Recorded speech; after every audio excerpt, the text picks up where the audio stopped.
With IPv6, we also have the ability to use DHCPv6. And you might be asking, well, why would I want to set up a DHCPv6 server when I can use stateless auto configuration and get addressing information done automatically on the fly, plug and play style? Well, there's a lot missing in those router advertisements that we need. For example, do we have any DNS information in router advertisements? No. But do our end stations need DNS information? Of course they do. We're not going to ask our clients to memorize every single IPv6 address in this world. No, they're going to continue to use the host names of devices and URLs when they access websites. They're not going to memorize IPv6 addresses. So we have more control and more options with DHCPv6. However, our hosts aren't designed to seek out DHCPv6 servers at start. It's not what they're designed to do. Here's what they're designed to do. They're designed to detect the presence of a router on the link. That's what they're designed to do. So the client sends out that router solicitation message if it hasn't heard a router advertisement yet. What is it looking for? It's looking for that router advertisement that's going to identify the prefix the client can use for auto configuration. That's what it's doing. So let's say the client finds or receives that router advertisement, it analyzes that router advertisement, and it auto-configures its address. That's the way it's done by default. So what if the client receives a router advertisement? Well, that router advertisement has to tell the client to go seek out a DHCP server for the DNS information. But wait a second. What if there is no router advertisements? What if you've decided to suppress router advertisements and you're just going to go full out DHCPv6?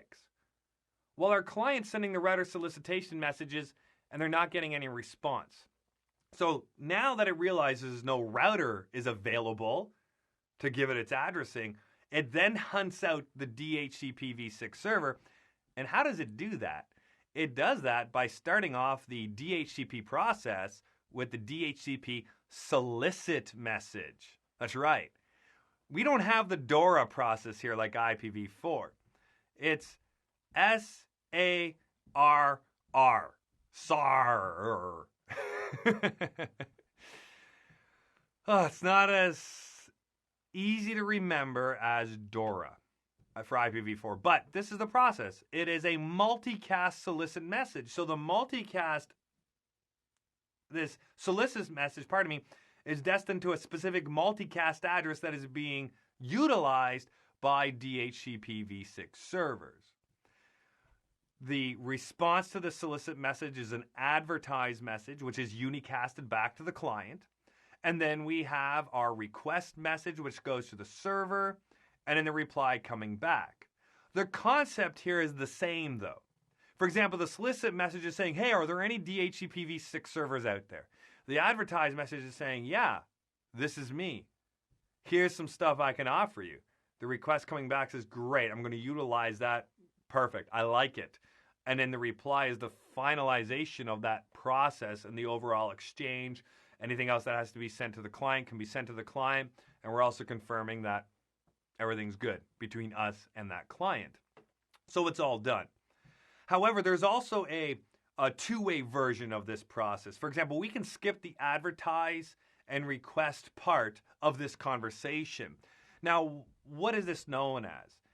Well, this is known as the rapid commit process. So both the client and the server have to be configured to support this particular process. But when might we want to use it? For mobile devices. Do we really want to have to worry about all of the steps involved for all of our mobile devices? No, let's just get to the point. Let's get our IP address. Let's move on. So it's a two-way version of the negotiation process, solicit, reply. The mobile example was just one brief example for the real world.